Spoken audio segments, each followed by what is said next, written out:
ಹರಿ ಓಂ ನಮಃ ಶಿವಾಯ. ನಮಸ್ಕಾರ. ನಾನು ಜ್ಯೋತಿಷ್ಯ ವಿದ್ಯಾರತ್ನ ಆಚಾರ್ಯ ಶ್ರೀಮತಿ ಸುಗುಣ. ವಾರದ ವಿಜಯ ವಿಷಯದಲ್ಲಿ ಒಂದು ವಾರದಲ್ಲಿ ನಿಮ್ಮ ನಕ್ಷತ್ರಕ್ಕೆ ವಿಜಯವನ್ನು ನೀಡುವಂತಹ ದಿನಾಂಕಗಳನ್ನು ತಿಳಿಸುತ್ತಾ ಗ್ರಹಗಳ ಗೋಚಾರ ಸ್ಥಿತಿಯಲ್ಲಿ ಗ್ರಹ ನೀಡುವ ಫಲಗಳನ್ನು ತಿಳಿಸುತ್ತಾ ಮತ್ತು ಮುಖ್ಯವಾಗಿ ನಿಮ್ಮ ಸಂಕಲ್ಪ ಶಕ್ತಿ ಯಾವ ರೀತಿ ಇರಬೇಕು ಅನ್ನುವುದರೊಂದಿಗೆ ಕೆಲವು ವಿಷಯಗಳನ್ನು ಪರಿಹಾರವಾಗಿ ತಿಳಿಸ್ತಾ ಇದ್ದೇನೆ. ದಿನಾಂಕ 26 ಏಪ್ರಿಲ್ ಮಾಸ 2026ರಿಂದ ಮೇ ಮಾಸದ 2ನೇ ದಿನಾಂಕದವರೆಗೆ ಒಂದು ವಾರದಲ್ಲಿ ಬರುವಂತಹ 7 ನಕ್ಷತ್ರಗಳು ನಿಮ್ಮ ನಕ್ಷತ್ರಕ್ಕೆ ಯಾವ ರೀತಿ ಫಲವನ್ನು ನೀಡ್ತವೆ ಅನ್ನುವುದರೊಂದಿಗೆ ಕೆಲವು ಮುಖ್ಯ ವಿಷಯಗಳನ್ನು ನೀವು ತಿಳಿದುಕೊಂಡು ನಿಮ್ಮ ದಿನನಿತ್ಯದ ವಿಜಯಕ್ಕಾಗಿ ನೀವು ಪ್ರಯತ್ನವನ್ನು ಪಡಬೇಕಾಗತ್ತೆ. ಒಬ್ಬ ವ್ಯಕ್ತಿ ವಿಜಯವನ್ನು ಪಡೆದುಕೊಳ್ಬೇಕು, ನಿಮ್ಮ ಯಾವುದೋ ಒಂದು ಕೆಲಸ ಕಾರ್ಯಗಳಲ್ಲಿ ಕಾರ್ಯಾನುಕೂಲಗಳಾಗಬೇಕು, ನಿರಂತರವಾಗಿ ಪ್ರಯತ್ನವನ್ನು ಪಡ್ತಾ ಇದ್ದೀರಾ, ಆದರೆ ಆಗ್ತಾ ಇಲ್ಲ, ವಿಳಂಬ ಆಗ್ತಾ ಇದೆ, ಬಹು ದಿನಗಳಿಂದ ಪ್ರಯತ್ನ ಪಡ್ತಾ ಇದ್ದೀರಾ, ಅಲ್ಲಿ ಏನೋ ಕಾಲದೋಷ ಇರುತ್ತೆ. ಅರ್ಥ ಮಾಡ್ಕೊಳ್ಬೇಕು ನೀವು.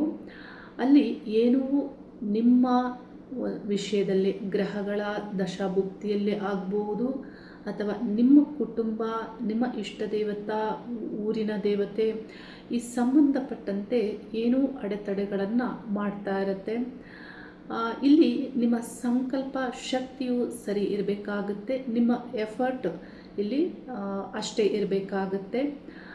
ಅದರೊಂದಿಗೆ ದೈವಿಕವಾದಂತಹ ಬಲವೂ ಅಷ್ಟು ಮುಖ್ಯವಾಗುತ್ತೆ. ಅಂದರೆ ದೈವಿಕವಾದಂತಹ ಬಲ ನಿಮಗಿದ್ದರೆ ಯಾವುದೇ ಒಂದು ಕೆಲಸ ಕಾರ್ಯಗಳಲ್ಲಿ, ಯಾವುದೇ ಒಂದು ಪ್ರಯತ್ನದಲ್ಲಿ ಏನೇ ಅಡೆತಡೆಗಳಿದ್ದರೂ ಅವುಗಳನ್ನು ದಾಟಿ ಮುಂದೆ ಹೋಗುವಂತಹ ಶಕ್ತಿಯನ್ನು ಈ ಪ್ರಕೃತಿಯೇ ನಿಮಗೆ ದೊರಕಿಸುತ್ತೆ. ನಮ್ಮ ಹಿಂದಿನವರು ನೀವು ಕೇಳಿರ್ತೀರಾ, ನೋಡಿರ್ತೀರಾ, ಯಾವುದೇ ಕೆಲಸ ಕಾರ್ಯಗಳು ಆಗ್ತಾ ಇಲ್ಲ ಅಂದರೆ, ಏನೋ ಕಷ್ಟ ದುಃಖ ಅವ್ರಿಗೆ ಬರ್ತಾ ಇದೆ ಅಂದರೆ ಅರುಳಿ ಮರ ಪ್ರದಕ್ಷಿಣೆಯನ್ನು ಮಾಡ್ತಾರೆ. ಈ ಒಂದು ಏಪ್ರಿಲ್ ಮೇ ಮಾಸದಲ್ಲಿ ಸೂರ್ಯ ಉದಯ ಬೇಗ ಆಗೋದ್ರಿಂದ, ಬೆಳಕು ಬೇಗ ಬರೋದ್ರಿಂದ ನೀವು ನಿಮ್ಮ ಸಂಕಲ್ಪವನ್ನು ಸ್ಟ್ರಾಂಗ್ ಆಗಿ ಮಾಡಿಕೊಂಡು ನೀವು ಅರುಳಿ ಮರ ಪ್ರದಕ್ಷಿಣೆಯನ್ನು ಮಾಡುತ್ತಾ ನಿಮ್ಮ ಪ್ರಾರ್ಥನೆಯನ್ನು, ನಿಮ್ಮ ಕೋರಿಕೆ ಏನಿದೆ, ನಿಮ್ಮ ಬಯಕೆ ಏನಿದೆ, ಆ ಸ್ಟ್ರಾಂಗ್ ಮೆಸೇಜನ್ನು ನೀವು ಪ್ರಕೃತಿಗೆ ಕೊಡಬೇಕಾಗತ್ತೆ. ಯಾವಾಗ ಸ್ಟ್ರಾಂಗ್ ಮೆಸೇಜನ್ನು ನೀವು ಪ್ರಕೃತಿಗೆ ಕೊಡ್ತೀರಾ ನೋಡಿ, ಮನಸ್ಸು ಅನ್ನುವುದು ಮೆಸೆಂಜರ್ ಇದ್ದ ಹಾಗೆ, ಅಂದರೆ ಇದು ಗಾಡ್ ಮೆಸೆಂಜರ್ ಇದ್ದ ಹಾಗೆ. ಖಂಡಿತವಾಗಿಯೂ ನಿಮ್ಮ ಮನಸ್ಸಿನಲ್ಲಿ ನೀವು ಕೊಡುವಂತಹ ಆ ಮೆಸೇಜ್ ಭಗವಂತ, ಅಂದರೆ ಈ ವಿಶ್ವದ ಒಂದು ಎನರ್ಜಿಗೆ ರೀಚ್ ಆಗೇ ಆಗುತ್ತೆ. ನೀವೇನಾದರೂ ಶಬ್ದದಲ್ಲಿ ಮೆಸೇಜ್ ಕೊಡ್ತಾ ಇದ್ದೀರಾ ಅಂದರೆ ಜೋರಾಗಿ ಹೇಳುತ್ತಾ ಏನಾದರೂ ನೀವು ಈ ಒಂದು ಮೆಸೇಜನ್ನು ದೇವರಿಗೆ ತಲುಪಿಸ್ತಾ ಇದ್ದೀರಾ ಅಂದರೆ ನೋಡಿ, ಅದರಲ್ಲಿಯೂ ಕಂಪನಗಳ ಒಂದು ಮೂಲಕ, ತರಂಗಗಳ ಮೂಲಕ ಭಗವಂತರಿಗೆ ರೀಚ್ ಆಗಿ ನಿಮಗೆ ದೇವರ ಬ್ಲೆಸ್ಸಿಂಗ್ ಸಿಗುತ್ತೆ. ಹಾಗಾಗಿ ಈ ಅರುಳಿ ಮರ ಪ್ರದಕ್ಷಿಣೆಯನ್ನು ನೀವು ನಿತ್ಯಲೂ ಮಾಡೋದ್ರಿಂದ ಎಷ್ಟು ದಿನಗಳಾಗುತ್ತೆ, ಎಲ್ಲಿಯವರೆಗೆ ನಿಮಗೆ ಕಾರ್ಯಾನುಕೂಲಗಳಾಗೋದಿಲ್ಲ ಅಲ್ಲಿಯವರೆಗೆ ಮಾಡೋದ್ರಿಂದ ಬಹಳ ಒಳ್ಳೆ ಫಲಗಳನ್ನು ಪಡೆದುಕೊಳ್ತೀರಾ. ಮತ್ತು ಮೌನವಾಗಿದ್ದು ಇದನ್ನು ಮಾಡಬೇಕಾಗತ್ತೆ. ಅಂದರೆ ಬೆಳಗ್ಗೆ ಎದ್ದು ಶುಚಿಗೊಂಡು ನೀವು ಅರುಳಿ ಮರದ ಸಮೀಪ ಹೋಗಿ ಅಲ್ಲಿ ಪ್ರಾರ್ಥನೆಯನ್ನು ಮಾಡಿ, ಪ್ರದಕ್ಷಿಣೆಯನ್ನು ಮಾಡಿ, ಮನೆಗೆ ಬರುವವರೆಗೂ ಯಾರೊಂದಿಗೂ ಮಾತಾಡಬಾರ್ದು. ಆಗೋದಕ್ಕೆ ಹೆಚ್ಚು ಶಕ್ತಿ ಅನ್ನೋದನ್ನು ನಮ್ಮ ಹಿರಿಯರು ತಿಳಿಸ್ತಾ ಇದ್ರು. ಆದರೆ ಇದಕ್ಕೆ ಬೇರೆ ಬೇರೆ ಜನರು ಬೇರೆ ಬೇರೆ ಆದಂತಹ ಆಚಾರವನ್ನು ಅಳವಡಿಸ್ಕೊಳ್ತಾರೆ. ಕೆಲವರು ದೀಪ ಹಚ್ಚುತ್ತಾರೆ, ಕೆಲವರು ತುಪ್ಪದ ದೀಪವನ್ನೇ ಹಚ್ಚಿ ಸಂಕಲ್ಪವನ್ನು ಮಾಡ್ತಾರೆ. ಅಂದರೆ ನಿಮಗೆ ಯಾರು ಏನನ್ನು ತಿಳಿಸ್ತಾರೆ ಅದನ್ನು ಸರಿಯಾಗಿ ತಿಳಿದುಕೊಂಡು ನೀವು ಮಾಡೋದ್ರಿಂದ ನಿಮ್ಮ ಸಕ್ಸಸ್ಗೆ ಇದು ಒಂದು ಮಾರ್ಗ ಆಗುತ್ತೆ. ಸಂಕಲ್ಪವನ್ನು ಪ್ರಕೃತಿಗೆ, ಅಂದರೆ ದೇವಶಕ್ತಿಗೆ ನೀವು ರೀಚ್ ಮಾಡಿಸ್ಬೇಕಾಗತ್ತೆ. ಆಗ ಮಾತ್ರ ದೇವರಿಂದ ಅನುಗ್ರಹ ನಿಮಗೆ ಪ್ರಾಪ್ತಿಯಾಗುತ್ತೆ. ಇನ್ನು ಪ್ರತಿಯೊಬ್ಬ ವ್ಯಕ್ತಿಗೂ ಒಂದಲ್ಲ ಒಂದು ದಶಾಭುಕ್ತಿಗಳು ನಡೀತಲೇ ಇರುತ್ತೆ. ಆ ದಶಾಭುಕ್ತಿಗಳು ಯಾವ ರೀತಿ ಫಲವನ್ನು ನೀಡುತ್ತವೆ ಅನ್ನೋದು ನಿಮ್ಮ ಜಾತಕವನ್ನು ನೋಡಿದಾಗಲೇ ನಮಗೆ ತಿಳಿಯೋದು.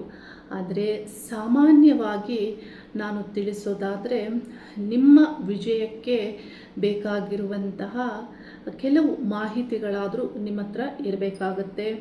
ಅಂದರೆ ನೋಡಿ, ಗ್ರಹಗಳಿಗೂ ಇಷ್ಟವಾದಂತಹ ಬಣ್ಣಗಳು ಇವೆ. ಕೆಲವರು ಹಣ ಇರುವವರು ಭಾಳ ದೊಡ್ಡ ದೊಡ್ಡ ರತ್ನವನ್ನು ಧಾರಣೆ ಮಾಡಿರ್ತಾರೆ. ಆದರೆ ನಿತ್ಯಲೂ ನೀವು ನಿಮ್ಮ ಒಂದು ವಸ್ತ್ರಧಾರಣೆಯಿಂದ ಬಹಳ ಒಳ್ಳೆ ಫಲಗಳನ್ನು ಪಡೆದುಕೊಳ್ಬೋದು, ವಿಜಯವನ್ನೇ ಪಡೆದುಕೊಳ್ಬೋದು. ಉದಾಹರಣೆಯಾಗಿ ನಾನು ತಿಳಿಸ್ತಾ ಇದ್ದೇನೆ ನೋಡಿ, ರಾಹುಭುಕ್ತಿ ಕಾಲ, ಶನಿಭುಕ್ತಿ ಕಾಲ, ಈ ಕಾಲವು ಮನುಷ್ಯರಿಗೆ ಬಹಳ ಬಾಧೆಯನ್ನು ನೀಡುತ್ತೆ, ಸಮಸ್ಯೆಗಳನ್ನು ನೀಡುತ್ತೆ. ಶುಭಭುಕ್ತಿ ಕಾಲವೂ ನೀಡುತ್ತೆ. ಆದರೆ ರಾಹುಭುಕ್ತಿ ಶನಿಭುಕ್ತಿ ಕಾಲಗಳು ಬಂದಾಗ ಹೆಚ್ಚು ಜನರು ಭಯ ಪಡ್ತೀರ. ನಮಗೆ ರಾಹುಭುಕ್ತಿ ನಡೀತಾ ಇದೆ, ಏನಾಗುತ್ತೆ ಅಂತ. ನೋಡಿ, ರಾಹುಭುಕ್ತಿ ಕಾಲದಲ್ಲಿಯೂ ಬಹಳ ಒಳ್ಳೆ ಫಲಗಳನ್ನು ಪಡೆದುಕೊಳ್ಬಹುದು. ಆದರೆ ನಿಮ್ಮ ಗಮನ ಯಾವ ಕಡೆಗೆ ಇರುತ್ತೆ ಅದರ ಪ್ರಕಾರವಾಗಿ ನಿಮಗೆ ಸಕ್ಸಸ್ ಸಿಗುತ್ತೆ. ಕೆಲವು ಅಡೆತಡೆಗಳು ಇರುತ್ತೆ, ಅದನ್ನು ದಾಟಬೇಕಾಗತ್ತೆ, ಆಗ ಮಾತ್ರ ನಿಮಗೆ ಸಕ್ಸಸ್ ಸಿಗುತ್ತೆ. ಇಲ್ಲಿ ರಾಹುಭುಕ್ತಿ ಕಾಲ ನಿಮಗೆ ನಡೀತಾ ಇದೆ ಅಂದರೆ, ರಾಹು ಗ್ರಹಕ್ಕೆ ಮಿತ್ರ ಗ್ರಹಗಳ ಬಣ್ಣಗಳ ವಸ್ತ್ರವನ್ನು ನಿತ್ಯಲೂ ಧಾರಣೆ ಮಾಡೋದ್ರಿಂದ ನೀವು ಸಕ್ಸಸ್ಸನ್ನು ಪಡೆದುಕೊಳ್ತೀರಾ. ಅಂದರೆ ರಾಹು ಗ್ರಹಕ್ಕೆ ಮಿತ್ರ ಗ್ರಹಗಳು ಬುಧ ಗ್ರಹ, ಶನಿ ಗ್ರಹ, ಶುಕ್ರ ಗ್ರಹಗಳು ಮಿತ್ರ ಗ್ರಹಗಳಾಗ್ತಾರೆ. ರಾಹು ಗ್ರಹ ಛಾಯಾಗ್ರಹ. ಈ ರಾಹು ಗ್ರಹಕ್ಕೆ ಛಾಯಾಗ್ರಹ ಕಪ್ಪು ಬಣ್ಣ ಇರೋದ್ರಿಂದ ನಾನು ಸಾಮಾನ್ಯವಾಗಿ ಕಪ್ಪು ಬಣ್ಣವನ್ನು ಧಾರಣೆ ಮಾಡಿ ಅನ್ನೋದನ್ನು ತಿಳಿಸೋದಿಲ್ಲ. ರಾಹುಗ್ರಹ ಭುಕ್ತಿ ಕಾಲದಲ್ಲಿ ರಾಹುವಿನ ಮಿತ್ರ ಗ್ರಹಗಳ ಬಣ್ಣಗಳನ್ನು ಪರಿಹಾರ ರೂಪದಲ್ಲಿ ನಾನು ತಿಳಿಸ್ತೇನೆ. ಬಹಳ ಒಳ್ಳೆ ಫಲವನ್ನು ನೀಡೋದು ಅಂದರೆ ಬುಧ ಗ್ರಹದ ಬಣ್ಣ ಅಂದರೆ ಹಸಿರು ಬಣ್ಣ ಮತ್ತು ನೀಲಿ ಬಣ್ಣ ಮತ್ತು ಬಿಳಿ ಬಣ್ಣ. ಈ ಬಣ್ಣಗಳು ನಿಮಗೆ ಒಳ್ಳೆ ಫಲವನ್ನು ನೀಡುತ್ತೆ. ಈ ಬಣ್ಣಗಳಲ್ಲಿಯೂ ನೋಡಿ, ಮೂರೇ ಬಣ್ಣ ಇಲ್ಲಿ ಹಾಕ್ಲಿಕ್ಕಾಗೋದು ಅಂತ ನಿಮಗೇನಾದರೂ ಅನಿಸಿದರೆ ಆ ಬಣ್ಣಗಳಲ್ಲಿಯೇ ಲೈಟ್ ಕಲರ್ ಇರುತ್ತೆ, ಮಿಕ್ಸ್ ಕಲರ್ ಇರುತ್ತೆ, ಡಾರ್ಕ್ ಕಲರ್ ಇರುತ್ತೆ. ಈ ರೀತಿ ನೀವು ಬಣ್ಣಗಳನ್ನು ಉಪಯೋಗ ಮಾಡ್ಬೋದು. ರಾಹುಭುಕ್ತಿ ಕಾಲದಲ್ಲಿ ಅಂದರೆ ಬುಧ ಗ್ರಹದ ಹಸಿರು ಬಣ್ಣವು ಬಹಳ ಒಳ್ಳೆ ಫಲವನ್ನು ನೀಡುತ್ತೆ. ರಾಹು ಅಂದ್ರೇ ಬಹಳ ದೊಡ್ಡದಾಗಿ ಆಲೋಚಿಸುವಂತಹ, ದೊಡ್ಡದಾಗಿ ಪ್ಲ್ಯಾನ್ ಮಾಡುವಂತಹ ಗ್ರಹ ಆಗಿರೋದ್ರಿಂದ ಈ ರಾಹುವಿನೊಂದಿಗೆ ಬುಧ ಗ್ರಹದ ಬಣ್ಣ ಸೇರಿದಾಗ ಅಲ್ಲಿ ಅದ್ಭುತ ರೀತಿಯಲ್ಲಿ ವರ್ಕ್ ಆಗುತ್ತೆ. ವಿದ್ಯಾರ್ಥಿಯಾಗಿದ್ದಲ್ಲಿ ಒಳ್ಳೆ ಅಂಕಗಳನ್ನು ಪಡೆಯೋಕ್ಕೆ ಸಾಧ್ಯವಾಗುತ್ತೆ. ನಿಮ್ಮ ಕೆಲಸ ಕಾರ್ಯಗಳಿಗೆ ನೀವೇನಾದರೂ ಹೋಗಬೇಕು ಅಂದರೆ ಅಲ್ಲಿ ಸಕ್ಸಸ್ಸನ್ನು ಪಡೆದುಕೊಳ್ಳೋದಕ್ಕೆ ಕಾರಣ ಆಗುತ್ತೆ. ಈ ರೀತಿ ಈ ಪರಿಹಾರವನ್ನು ನಿಮ್ಮ ಜಾತಕಗಳನ್ನು ನೋಡಿಯೇ ನಾವು ತಿಳಿಬೇಕಾಗತ್ತೆ. ಕೆಲವು ಸಂದರ್ಭದಲ್ಲಿ ಈಗ ನಾನೇನು ಹೇಳಿದೆ ಆ ರೀತಿ ತಿಳಿಸಿದರೂ ಅಲ್ಲಿ ಏನೋ ಸಮಸ್ಯೆ ಇರುತ್ತೆ. ಈಗ ಉದಾಹರಣೆ ಇನ್ನೂ ಒಂದು ಗ್ರಹದ್ದು ತಿಳಿಸ್ತಾ ಇರುವಂಥದ್ದು, ಇಲ್ಲಿ ಆ ಗ್ರಹ ನೀಚ ಆಗಿದೆ ಅಂದುಕೊಂಡಾಗ ಅಂದರೆ ಸೂರ್ಯಗ್ರಹ, ಸೂರ್ಯಭುಕ್ತಿ ಕಾಲದಲ್ಲಿ ಸೂರ್ಯಗ್ರಹ ನೀಚ ಆಗಿದ್ದಾಗ ನೀವು ಸೂರ್ಯನ ಬಣ್ಣಗಳನ್ನು ಧಾರಣೆ ಮಾಡಲಿಕ್ಕೆ ಆಗಲ್ಲ. ಆ ಕಾಲದಲ್ಲಿ ನಿಮಗೆ ಸೂರ್ಯಗ್ರಹದ ಮಿತ್ರಗ್ರಹ ಏನಾದರೂ ದೃಷ್ಟಿಸಿದರೆ ನೋಡಿ, ನೀಚಗ್ರಹ ದೃಷ್ಟಿಸಿದರೆ ಬೇರೆ ಫಲ ಸಿಗುತ್ತೆ. ಇಲ್ಲಿ ಕೆಲವೊಮ್ಮೆ ಆ ನೀಚಗ್ರಹವನ್ನು ದೃಷ್ಟಿಸಿದಾಗ ಅಲ್ಲಿ ಮೈನಸ್ ಸೇರಿ ಬೇರೆನೋ ಪ್ಲಸ್ ಆಗುವಂಥದ್ದಿರುತ್ತೆ. ಹೀಗೆ ಗ್ರಹಗಳ ಸ್ಥಿತಿಯನ್ನು ನೋಡಿಯೇ ನಾವು ಫಲಗಳನ್ನು ನಿರ್ಧರಿಸಬೇಕಾಗತ್ತೆ ಮತ್ತು ಪರಿಹಾರಗಳನ್ನು ನಿರ್ಧರಿಸಬೇಕಾಗತ್ತೆ. ಇಲ್ಲಿ ಯಾವುದೇ ಒಂದು ಲಾಸ್ ಆಗಬೇಕು ಅಂದ್ಕೊಂಡ್ರು, ದಿನನಿತ್ಯವೂ ಏನೋ ಒಂದು ಬಾಧೆ ಪಡಬೇಕು ಅಂದ್ರೆಯೂ ಬಣ್ಣಗಳಿಂದ ನಿಮ್ಮನ್ನು ನೀವು ರಕ್ಷಿಸ್ಕೊಳ್ಬೇಕಾಗತ್ತೆ. ಇದನ್ನು ಸರಿಯಾದ ರೀತಿಯಲ್ಲಿ ನೀವು ತಿಳಿದುಕೊಳ್ಬೇಕಾಗತ್ತೆ. ಬಹಳ ಅದ್ಭುತವಾಗಿ ಬಣ್ಣಗಳು ಪ್ರಕೃತಿಯಲ್ಲಿ ಮಾನವರ ಮೇಲೆ ಕೆಲಸವನ್ನು ಮಾಡ್ತವೆ. ಮತ್ತು ಈ ಒಂದು ವಾರದಲ್ಲಿ 12 ರಾಶಿಗಳಲ್ಲಿ ಗ್ರಹಗಳ ಸಂಚಾರ ಹಿಂದಿನ ವಾರದಲ್ಲಿ ಯಾವ ರೀತಿ ಗ್ರಹಗಳ ಸಂಚಾರ ಇತ್ತು ಹಾಗೆಯೇ ಗ್ರಹಗಳ ಸಂಚಾರ ಆಗ್ತಾ ಇದೆ. ಆದರೆ ಬುಧ ಗ್ರಹ ಮೇಷರಾಶಿಯನ್ನು ಪ್ರವೇಶ ಮಾಡಲಿದ್ದು ಈ ವಾರದ ಕೊನೆಯಲ್ಲಿ ಇನ್ನುಳಿದ ಗ್ರಹಗಳು ಅದೇ ರಾಶಿಗಳಲ್ಲಿ ಸಂಚಾರ ಮಾಡ್ತಾ ಇದ್ದಾರೆ. ಈ ಒಂದು ವಿಷಯಗಳನ್ನು ವಾರ ಭವಿಷ್ಯ ಅಂತ ನೀವು ಕನ್ಸಿಡರ್ ಮಾಡಬಾರ್ದು. ನಾನು ವಾರ ಭವಿಷ್ಯವನ್ನು ತಿಳಿಸ್ತಾ ಇಲ್ಲ, ಏಕೆಂದರೆ ವಾರದಲ್ಲಿ ಯಾವ ಗ್ರಹಗಳು ರಾಶಿಯಿಂದ ರಾಶಿಗೆ ಬದಲಾವಣೆ ಆಗಲ್ಲ. ಕೆಲವು ಗ್ರಹಗಳು ಮಾತ್ರ ನಕ್ಷತ್ರದಲ್ಲಿ ಒಂದೇ ರಾಶಿಯಲ್ಲಿ ಬದಲಾವಣೆ ಆಗ್ತಾರೆ. ಇಲ್ಲಿ ಮೇಷರಾಶಿಯವರಿಗೆ ಮೇಷರಾಶ್ಯಾಧಿಪತಿ ಕುಜಗ್ರಹ 12ನೇ ಸ್ಥಾನದಲ್ಲಿಯೇ ಸಂಚಾರ ಮಾಡ್ತಾ ಇದ್ದಾರೆ. ಈಗಾಗಲೇ 2-3 ವಾರಗಳಿಂದಲೂ ಅಲ್ಲೇ ಸಂಚಾರ ಮಾಡ್ತಾ ಇರೋದ್ರಿಂದ ನಿಮಗೆ ಇಲ್ಲಿ ಕುಜಗ್ರಹದ ಫಲ ನಿಮಗೆ ಶುಭವಾಗಿ ದೊರೀತಾ ಇರೋದಿಲ್ಲ. ಬಹಳ ಅಡೆತಡೆಗಳು, ಅನಾರೋಗ್ಯ ಕೆಲವರಿಗೆ ಬಾಧಿಸ್ತಾ ಇರಬಹುದು. ನಿಮ್ಮ ಕೆಲಸ ಕಾರ್ಯಗಳಲ್ಲಿ ಸಮಸ್ಯೆಗಳನ್ನು ಎದುರಿಸ್ತಾ ಇರ್ತೀರ. ಆದರೆ ಬಹಳ ಧೈರ್ಯ, ಆತ್ಮವಿಶ್ವಾಸ ಇರುತ್ತೆ.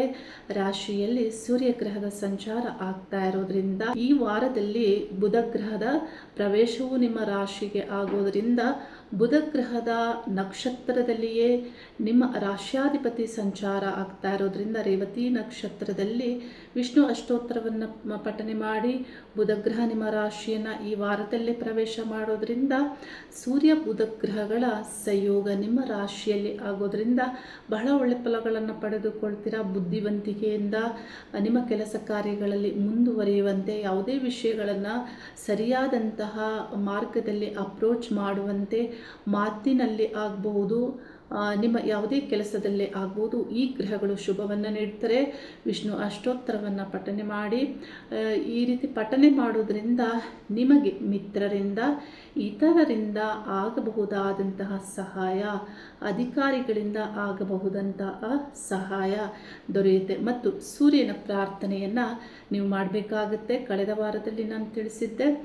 ಓಂ ಹ್ರಾಂ ಹ್ರೀಂ ಪ್ರೌ ಸಹ ಸೂರ್ಯಾಯ ನಮಃ ಬೀಜಾಕ್ಷರಿ ಮಂತ್ರವನ್ನು ಪಠನೆ ಮಾಡಬೇಕಾಗತ್ತೆ. ಇನ್ನು ಮೇಷರಾಶಿಯಲ್ಲಿ 3 ನಕ್ಷತ್ರಗಳು ಬರ್ತವೆ. ಅಶ್ವಿನಿ ನಕ್ಷತ್ರ, ಭರಣಿ ನಕ್ಷತ್ರ, ಕೃತಿಕಾ ನಕ್ಷತ್ರ. ಅಶ್ವಿನಿ ನಕ್ಷತ್ರದವರಿಗೆ 27ನೇ ದಿನಾಂಕ, 29ನೇ ದಿನಾಂಕ ಮತ್ತು 1ನೇ ದಿನಾಂಕ ಮೇ ಮಾಸದ ಮೊದಲನೇ ದಿನ ಶುಭವನ್ನು ನೀಡ್ತವೆ ನಕ್ಷತ್ರಗಳು. ಅದರಲ್ಲಿ ಇವತ್ತು ಭಾನುವಾರ ಈ ನಕ್ಷತ್ರ ಶುಭವನ್ನು ನೀಡೋದಿಲ್ಲ. 26ನೇ ದಿನಾಂಕ ಇವತ್ತಿದೆ. ನಾನು ಅರ್ಲಿ ಮಾರ್ನಿಂಗ್ ಈ ವಿಡಿಯೋ ಮಾಡ್ತಾ ಇದ್ದೇನೆ. 27 ಅಂದರೆ ಸೋಮವಾರದ ನಕ್ಷತ್ರ ನಿಮಗೆ ಒಳ್ಳೆ ಫಲವನ್ನು ನೀಡುತ್ತೆ. ಹಾಗಾಗಿ ಸೋಮವಾರ ನಿಮ್ಮ ಕೆಲಸ ಕಾರ್ಯಗಳನ್ನು ಮಾಡಿಕೊಳ್ಬಹುದು. ಇನ್ನು ಭರಣಿ ನಕ್ಷತ್ರದವರಿಗೆ 26ನೇ ದಿನಾಂಕ ಅಂದರೆ ಇವತ್ತೇ ಭಾನುವಾರ ದಿನ ಒಳ್ಳೆ ಫಲವನ್ನು ನೀಡುತ್ತೆ. ಮತ್ತು ಭಾನುವಾರ ಮತ್ತು ದಶಮಿ ತಿಥಿಯು ಇರೋದ್ರಿಂದ ಈ ದಿನ ನಿಮ್ಮ ಕೆಲಸ ಕಾರ್ಯಗಳಲ್ಲಿ ಏನಾದರೂ ಆರಂಭಿಸಿದರೂ ಒಳ್ಳೆಯದಾಗುತ್ತೆ. ಏಕೆಂದರೆ ದಶಮಿ ಅಂದರೆ ಜಯ ಅಂತ ತಿಥಿಯ ಒಂದು ಅರ್ಥ ಇರೋದ್ರಿಂದ, ಫಲ ಇರೋದ್ರಿಂದ ಒಳ್ಳೆ ಫಲ ದೊರೆಯುತ್ತೆ. 28ನೇ ದಿನಾಂಕ, 30ನೇ ದಿನಾಂಕ ಮತ್ತು ಮೇ ಮಾಸದ 2ನೇ ದಿನಾಂಕವು ಒಳ್ಳೆ ಫಲಗಳನ್ನು ಪಡೆದುಕೊಳ್ತೀರಾ. ಕೃತಿಕಾ ನಕ್ಷತ್ರದವರಿಗೆ 26ನೇ ದಿನಾಂಕ, 27ನೇ ದಿನಾಂಕ, 29ನೇ ದಿನಾಂಕ ಒಳ್ಳೆ ಫಲಗಳನ್ನು ಪಡೆದುಕೊಳ್ತೀರಾ. ನಿಮ್ಮ ದ್ವಿತೀಯ ಸ್ಥಾನದಲ್ಲಿ, ರಾಶಿಯಿಂದ ದ್ವಿತೀಯ ಸ್ಥಾನದಲ್ಲಿ ಶುಕ್ರ ಗ್ರಹದ ಸಂಚಾರ ಆಗ್ತಾ ಇದೆ. ಶುಕ್ರ ಗ್ರಹ ನಿಮ್ಮ ಪ್ರಯತ್ನಕ್ಕೆ ತಕ್ಕಂತೆ ಧನಾನುಕೂಲ ಆಗುವಂತೆ ಫಲವನ್ನು ನೀಡ್ತಾರೆ. ಈ ದಿನಾಂಕಗಳಲ್ಲಿ ಪ್ರಯತ್ನವನ್ನು ಪಡಿ, ಒಳ್ಳೆಯದಾಗುತ್ತೆ. ವೃಷಭ ರಾಶಿಯಲ್ಲಿ ಶುಕ್ರ ಗ್ರಹ ರಾಶಿಯಲ್ಲೇ ಸಂಚಾರ ಮಾಡ್ತಾ ಇದ್ದು ನಿಮ್ಮೆಲ್ಲ ಆಲೋಚನೆಗಳು, ನೀವು ತೆಗೆದುಕೊಳ್ಳುವಂಥ ನಿರ್ಧಾರ, ಆಗಬಹುದಾದಂತಹ ಅನುಕೂಲ ಎಲ್ಲದರಲ್ಲಿಯೂ ಒಳ್ಳೆ ಫಲಗಳನ್ನು ಪಡೆದುಕೊಳ್ತೀರಾ. ಶುಕ್ರ ಗ್ರಹ ರಾಶಿಯಲ್ಲಿಯೇ ಈ ವಾರ ಪೂರ್ಣ ಸಂಚಾರ ಮಾಡೋದ್ರಿಂದ ಮತ್ತು 12ನೇ ಸ್ಥಾನದಲ್ಲಿ ಸೂರ್ಯ ಬುಧ ಗ್ರಹಗಳ ಸಂಚಾರವು ಆಗಲಿದ್ದು ವಿಪರೀತ ಖರ್ಚಿರುತ್ತೆ. ಲಾಭ ಸ್ಥಾನದಲ್ಲಿ ಕುಜ ಮತ್ತು ಶನಿ ಗ್ರಹಗಳ ಸಂಚಾರ ಶುಭ ಫಲವನ್ನೇ ನೀಡಲಿದ್ದು ಈ ಮಾಸದಲ್ಲಿ ಈ ವಾರದಲ್ಲಿ ಒಳ್ಳೆ ಫಲಗಳನ್ನು ಪಡೆದುಕೊಳ್ತೀರಾ ವೃಷಭ ರಾಶಿಯವರು. ಅದರಲ್ಲಿ ಕೃತಿಕಾ ನಕ್ಷತ್ರದವರಿಗೆ 26, 27, 29ನೇ ದಿನಾಂಕ ಮತ್ತು 1ನೇ ದಿನಾಂಕ ಒಳ್ಳೆ ಫಲವನ್ನು ನೀಡುತ್ತೆ. ಮತ್ತು ರೋಹಿಣಿ ನಕ್ಷತ್ರದವರಿಗೆ 27ನೇ ದಿನಾಂಕ, 28ನೇ ದಿನಾಂಕ, 30ನೇ ದಿನಾಂಕ, 2ನೇ ದಿನಾಂಕ ಒಳ್ಳೆ ಫಲಗಳನ್ನು ಈ ದಿನಾಂಕದ ನಕ್ಷತ್ರಗಳು ನೀಡುತ್ತವೆ. ಮೃಗಶಿರ ನಕ್ಷತ್ರದವರಿಗೆ 26ನೇ ದಿನಾಂಕ, 28ನೇ ದಿನಾಂಕ, 29ನೇ ದಿನಾಂಕ, 1ನೇ ದಿನಾಂಕ ಈ ನಕ್ಷತ್ರಗಳು, ಈ ದಿನಾಂಕದಲ್ಲಿ ಬರುವ ನಕ್ಷತ್ರಗಳು ಒಳ್ಳೆ ಫಲವನ್ನು ನೀಡ್ತವೆ. ಇನ್ನು ಹೆಚ್ಚಿನ ಫಲ ನಿಮಗೆ ಬೇಕು ಅಂದರೆ ಯಾವುದಾದ್ರೂ ಕಾರ್ಯಾನುಕೂಲಗಳಾಗಬೇಕು, ಆಗಲೇಬೇಕು ಅನ್ನುವಂತಹ ಬಯಕೆ ನಿಮಗಿದ್ದರೆ ನಿಮ್ಮ ಒಂದು ಮನೆಯಲ್ಲೇ ನೀವು ಲಕ್ಷ್ಮಿ ಅಷ್ಟೋತ್ತರವನ್ನು ಪಠನೆ ಮಾಡ್ಬೋದು. ನಿತ್ಯ ದೇವಿಗೆ ಪರಿಮಳ ಬರುವಂತಹ ಸುಗಂಧಭರಿತವಾದಂತಹ ಪುಷ್ಪಗಳನ್ನು ಅರ್ಪಣೆ ಮಾಡೋದ್ರಿಂದ ಬಹಳ ಒಳ್ಳೆ ಫಲಗಳನ್ನು ಪಡೆದುಕೊಳ್ತೀರಾ. ಶುಕ್ರ ರಾಶಿಯಲ್ಲಿ ಸಂಚರಿಸುವಾಗ ಆನಂದವಾಗಿರುವಂತಹ ಎಂಜಾಯ್ಮೆಂಟ್ಗೆ ಬೇಕಾಗುವಂತಹ ವೈಬ್ರೇಷನ್ನ ಕ್ರಿಯೇಟ್ ಮಾಡ್ತಾರೆ. ಹಾಗಾಗಿ ವೃಷಭ ರಾಶಿಯವರಿಗೆ ಒಳ್ಳೆ ಫಲ ದೊರೆಯುತ್ತೆ. ಆದರೆ ಚತುರ್ಥದಲ್ಲಿ ಕೇತು ಸಂಚಾರ ನೆಮ್ಮದಿ ಇರೋದಿಲ್ಲ ಮತ್ತು ಆ ಸ್ಥಾನಾಧಿಪತಿ 12ನೇ ಸ್ಥಾನದಲ್ಲಿ ನೆಮ್ಮದಿಗೆ ಏನೋ ಒಂದು ರೀತಿ ಕೊರತೆ ಇರುತ್ತೆ. ಇನ್ನು ಮಿಥುನ ರಾಶಿಯವರಿಗೆ ರಾಶ್ಯಾಧಿಪತಿ ಈ ವಾರದ ಆರಂಭದಲ್ಲಿ ನೀಚ ಸ್ಥಾನದಲ್ಲಿ ದಶಮದಲ್ಲಿಯೇ ಸಂಚರಿಸ್ತಾರೆ. ಆದರೆ ವಾರದ ಕೊನೆಯಲ್ಲಿ ಲಾಭ ಸ್ಥಾನಕ್ಕೆ ಪ್ರವೇಶ ಮಾಡ್ತಾರೆ. ಅಲ್ಲಿ ಲಾಭ ಸ್ಥಾನದಲ್ಲಿ ಸೂರ್ಯಗ್ರಹದೊಂದಿಗೆ ಸಂಚಾರ ಮಾಡೋದ್ರಿಂದ ಅಧಿಕಾರಿಗಳಿಂದ ಅನುಕೂಲ ಆಗುವಂತೆ, ಅಂದರೆ ಹೈಯರ್ ಅಥಾರಿಟಿ ಯಾರಿರ್ತಾರೆ, ಬಾಸ್ ಅಂತ ಅನ್ನಿಸಿಕೊಂಡವರು, ಅವರಿಂದ ಅನುಕೂಲ ಆಗುವಂತೆ, ಅವರ ಸಪೋರ್ಟಿವ್ ನಿಮಗೆ ದೊರೆಯುವಂತೆ ಮತ್ತು ಮಿತ್ರರ ಸಪೋರ್ಟಿವ್ ನಿಮಗೆ ದೊರೆಯುವಂತೆ, ತಾಯಿಯ ಸಪೋರ್ಟಿವ್ ನಿಮಗೆ ದೊರೆಯುವಂತೆ ಇಲ್ಲಿ ಲಾಭ ಸ್ಥಾನದಲ್ಲಿ ಈ ಗ್ರಹಗಳು ಸೂರ್ಯ ಮತ್ತು ಬುಧ ಗ್ರಹಗಳ ಸಂಚಾರ ನಿಮಗೆ ಒಳ್ಳೆ ಫಲವನ್ನು ನೀಡುತ್ತೆ. ಅಂದರೆ ಒತ್ತಡಗಳಿಂದ ಸ್ವಲ್ಪ ಮಟ್ಟಿಗೆ ಸುಧಾರಣೆ ಆಗುತ್ತೆ. ಲಾಭ ಸ್ಥಾನದಲ್ಲಿ ಲಾಭದ ಫಲವನ್ನು ಬುಧ ಗ್ರಹ ನೀಡ್ತಾರೆ. ಆದರೂ ಬುಧ ಗ್ರಹದ ಸಂಬಂಧಪಟ್ಟಂತೆ ವಿಷ್ಣು ದೇವರ ಅಷ್ಟೋತ್ತರವನ್ನು ಪಠನೆ ಮಾಡಿ ಮತ್ತು ಸೂರ್ಯಗ್ರಹದ ಪ್ರಾರ್ಥನೆಯನ್ನು ಮಾಡೋದ್ರಿಂದ ನಿಮ್ಮ ಆತ್ಮವಿಶ್ವಾಸ ಹೆಚ್ಚುತ್ತೆ. ಕೆಲಸ ಕಾರ್ಯಗಳಲ್ಲಿ ಒಳ್ಳೆ ರೀತಿಯಲ್ಲಿ ಮುಂದುವರಿಬಹುದು. ಮಿಥುನ ರಾಶಿಯಲ್ಲಿ ಮೃಗಶಿರ ನಕ್ಷತ್ರದ 3-4 ಪಾದಗಳು ಬರೋದ್ರಿಂದ 26ನೇ ದಿನಾಂಕ, 28ನೇ ದಿನಾಂಕ, 29ನೇ ದಿನಾಂಕ, 1ನೇ ದಿನಾಂಕ ಬರುವಂತಹ ನಕ್ಷತ್ರಗಳು ನಿಮಗೆ ಒಳ್ಳೆ ಫಲವನ್ನು ನೀಡುತ್ತೆ. ಆರ್ದ್ರ ನಕ್ಷತ್ರದವರಿಗೆ 27, 29, 30 ಮತ್ತು 2ನೇ ದಿನಾಂಕವು ಬರುವಂತಹ ನಕ್ಷತ್ರಗಳು ಬಹಳ ಒಳ್ಳೆ ಫಲವನ್ನು ನೀಡುತ್ತೆ. ಪುನರ್ವಸು ನಕ್ಷತ್ರ 26ನೇ ದಿನಾಂಕ, 28ನೇ ದಿನಾಂಕ, 30ನೇ ದಿನಾಂಕ, 1ನೇ ದಿನಾಂಕ ಬರುವಂತಹ ನಕ್ಷತ್ರಗಳು ಒಳ್ಳೆ ಫಲವನ್ನು ನೀಡುತ್ತೆ. ಹಾಗಾಗಿ ನಿಮ್ಮ ಕೆಲಸ ಕಾರ್ಯಗಳಲ್ಲಿ ಈ ದಿನಾಂಕಗಳಲ್ಲಿ ಪ್ರಯತ್ನವನ್ನು ಪಡಿ. ಇದರಿಂದ ಸಕ್ಸಸ್ಸನ್ನು ಪಡೆದುಕೊಳ್ಳುವಂತಹ ಮಾರ್ಗಗಳನ್ನು ನಾನಾ ರೀತಿಯಲ್ಲಿ ನೀವೇ ಪ್ರಯತ್ನವನ್ನು ಪಡಬೇಕಾಗತ್ತೆ. ಏಕೆಂದರೆ ಇವತ್ತಿನ ಕಾಲದಲ್ಲಿ ಕಾಂಪಿಟೇಟಿವ್ ಆಗಿ ಜಗತ್ತು ಇದೆ, ಅಂದರೆ ಇತರರು ನಿಮಗೆ ಸ್ಪರ್ಧೆಯನ್ನು ನೀಡ್ತಾರೆ. ಹಾಗಾಗಿ ನಿಮ್ಮ ಪ್ರಯತ್ನವನ್ನು ನೀವು ಮಾಡಿ ಅನ್ನೋದನ್ನು ನಾನು ತಿಳಿಸ್ತಾ ಇದ್ದೇನೆ. ಕಟಕ ರಾಶಿಯವರಿಗೆ, ಕಟಕ ರಾಶಿಯಲ್ಲಿ ಪುನರ್ವಸು ನಕ್ಷತ್ರ ಮತ್ತು ಪುಷ್ಯ ನಕ್ಷತ್ರ, ಆಶ್ಲೇಷ ನಕ್ಷತ್ರವು ಬರುತ್ತೆ. ಕಟಕ ರಾಶಿಯವರಿಗೆ 10ನೇ ಸ್ಥಾನ ಅಂದರೆ ಕರ್ಮಸ್ಥಾನದಲ್ಲಿ ಸೂರ್ಯನ ಸಂಚಾರ, ಬುಧಗ್ರಹದ ಸಂಚಾರ ಆಗ್ತಾ ಇರೋದ್ರಿಂದ ಈ ಮಾಸದಲ್ಲಿ ನಿಮಗೆ ತಕ್ಕ ಮಟ್ಟಿಗೆ ಕಳೆದ ಒಂದು ಮಾಸಕ್ಕಿಂತ ಈ ಮಾಸದ ಈ ವಾರಗಳಲ್ಲಿ ಅನುಕೂಲ ಆಗುತ್ತೆ. ಅಂದರೆ ಸೂರ್ಯ ಸಂಚಾರ ಆಗ್ತಾ ಇರೋದ್ರಿಂದ ಸ್ಥಾನಮಾನಕ್ಕಾಗಿ ಪ್ರಯತ್ನವನ್ನು ಪಡ್ತೀರಾ. ಅಂದರೆ ಹೈಯರ್ ಅಥಾರಿಟಿ ನಿಮ್ಮ ಕೆಲಸಕ್ಕಾಗಿ ಪ್ರಯತ್ನ ಪಡ್ತೀರಾ. ಅದರಲ್ಲಿ ಅನುಕೂಲ ಈ ವಾರದಲ್ಲಿ ಆಗುವಂತೆ ಮತ್ತು ಒಳ್ಳೆ ರೀತಿ ನೀವು ಅಪ್ರೋಚ್ ಮಾಡ್ತೀರಾ. ಬುಧಗ್ರಹದ ಪ್ರವೇಶವು ನಿಮ್ಮ ದಶಮ ಸ್ಥಾನಕ್ಕೆ ಆಗೋದ್ರಿಂದ ಒಳ್ಳೆ ರೀತಿಯಲ್ಲಿ ಪ್ರಯತ್ನವನ್ನು ಪಡ್ತೀರಾ ಮತ್ತು ಲಾಭ ಸ್ಥಾನದಲ್ಲಿ ಶುಕ್ರ ಗ್ರಹದ ಸಂಚಾರವು ಆಗೋದರಿಂದ ಲಾಭದ ಫಲವು ದೊರೆಯಲಿದೆ, ಹಾಗೆ ಖರ್ಚು ಇರಲಿದೆ. ಕಟಕ ರಾಶಿಯವರಿಗೆ ಪುನರ್ವಸು ನಕ್ಷತ್ರ ಅಲ್ಲಿ ಬರೋದರಿಂದ 26ನೇ ದಿನಾಂಕ, 28ನೇ ದಿನಾಂಕ, 30ನೇ ದಿನಾಂಕ, 1ನೇ ದಿನಾಂಕ, ಮೇ ಮಾಸದ 1ನೇ ದಿನಾಂಕ ನಿಮ್ಮ ಕೆಲಸ ಕಾರ್ಯಗಳನ್ನು ನೀವು ಮಾಡೋದ್ರಿಂದ ಒಳ್ಳೆ ಫಲಗಳನ್ನು ಪಡೆದುಕೊಳ್ತೀರಾ. ಪುಷ್ಯ ನಕ್ಷತ್ರದವರಿಗೆ 27 ಮತ್ತು 28, 1ನೇ ದಿನಾಂಕ, 2ನೇ ದಿನಾಂಕ ಒಳ್ಳೆ ಫಲಗಳನ್ನು ಪಡೆದುಕೊಳ್ತೀರಾ. ಆಶ್ಲೇಷ ನಕ್ಷತ್ರದವರಿಗೆ 26ನೇ ದಿನಾಂಕ, 28ನೇ ದಿನಾಂಕ, 30ನೇ ದಿನಾಂಕ, 2ನೇ ದಿನಾಂಕ ಒಳ್ಳೆ ಫಲಗಳು ದೊರೆಯುತ್ತೆ.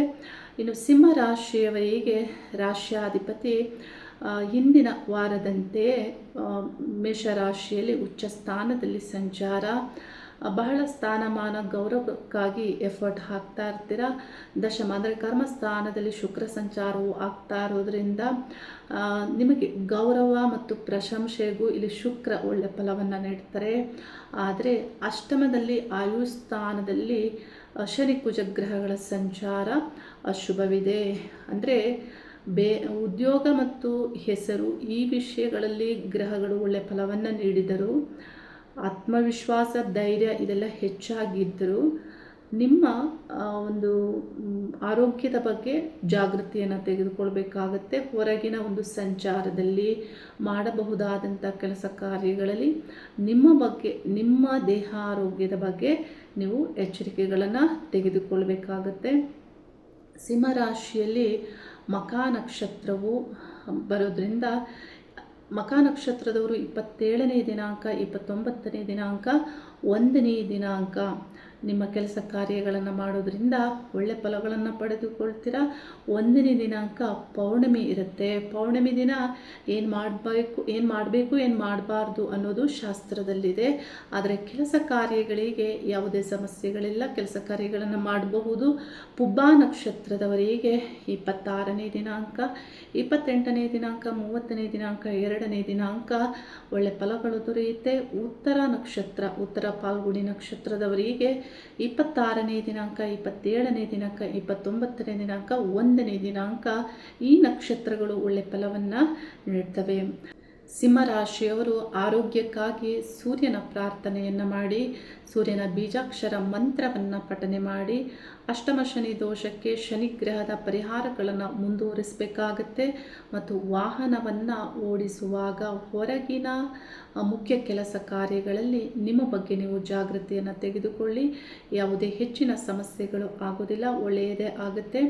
ಕನ್ಯಾ ರಾಶಿಯವರಿಗೆ ಕನ್ಯಾ ರಾಶಿಯ ರಾಶ್ಯಾಧಿಪತಿ ನೀಚ ಆಗಿ ಮತ್ತು ವಾರದ ಕೊನೆಯಲ್ಲಿ ಅಷ್ಟಮ ಸ್ಥಾನವನ್ನು ಪ್ರವೇಶ ಮಾಡೋದ್ರಿಂದ ಅಷ್ಟಮದಲ್ಲಿ ಒಳ್ಳೆ ಫಲವನ್ನು ಈ ಗ್ರಹ ನೀಡೋದಿಲ್ಲ ಮತ್ತು ಸಪ್ತಮ ನೀಚ ಸ್ಥಾನದಲ್ಲಿಯೂ ಒಳ್ಳೆ ಫಲವನ್ನು ನೀಡೋದಿಲ್ಲ. ಅಂದರೆ ಯಾವುದೇ ಕೆಲಸವನ್ನು ರಿಪೀಟೆಡ್ ಆಗಿ ಮಾಡಬಹುದು, ನೀವು ನಿಮ್ಮ ಕಾಲ ವ್ಯರ್ಥ ಆಗ್ಬೋದು.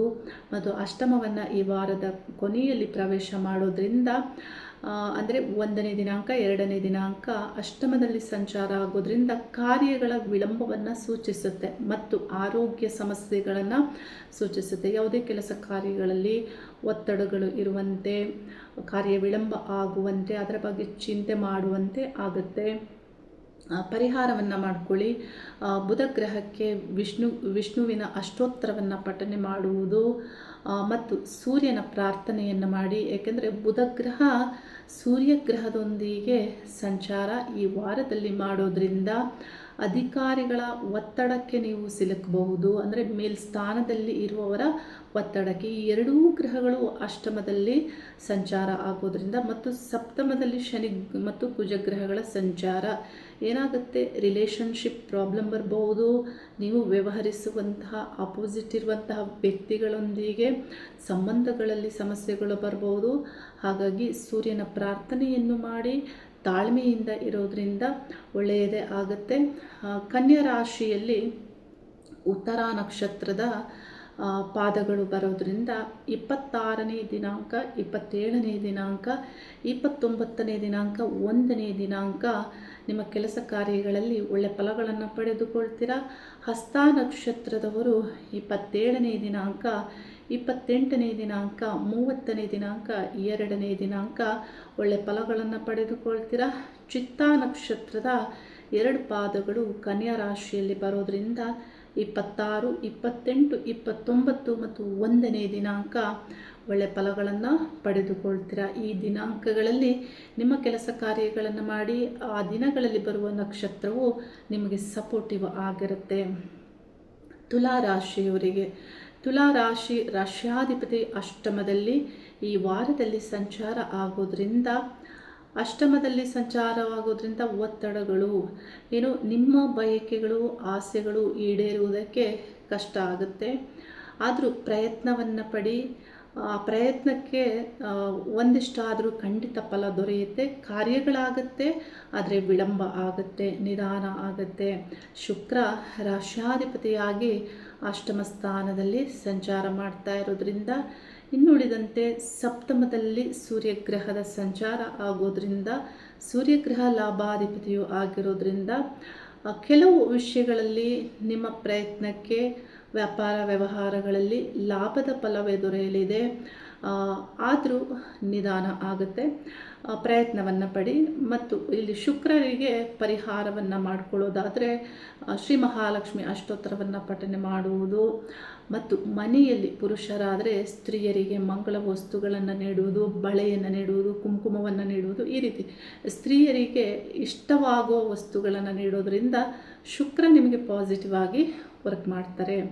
ಆಗ ಒಳ್ಳೆ ಫಲಗಳನ್ನು ಪಡೆದುಕೊಳ್ತೀರಾ. ತುಲಾ ರಾಶಿಯಲ್ಲಿ ಚಿತ್ತಾ ನಕ್ಷತ್ರದ 2 ಪಾದಗಳು ಬರುತ್ತೆ, 3-4 ಪಾದಗಳು. ಈ ನಕ್ಷತ್ರದವರಿಗೆ 26, 28, 29 ಮತ್ತು 1ನೇ ದಿನಾಂಕ ಬರುವಂತಹ ನಕ್ಷತ್ರಗಳು ಪಾಸಿಟಿವ್ ಆಗಿ ರಿಸಲ್ಟನ್ನು ಕೊಡುತ್ತೆ. ಆ ದಿನಗಳಲ್ಲಿ ಕೆಲಸ ಕಾರ್ಯಗಳನ್ನು ಮಾಡಿ. ಸ್ವಾತಿ ನಕ್ಷತ್ರದವರಿಗೆ 27ನೇ ದಿನಾಂಕ, 29ನೇ ದಿನಾಂಕ, 30ನೇ ದಿನಾಂಕ ಮತ್ತು 2ನೇ ದಿನಾಂಕ ಒಳ್ಳೆ ಫಲಗಳನ್ನು ನೀಡುತ್ತೆ. ವಿಶಾಖ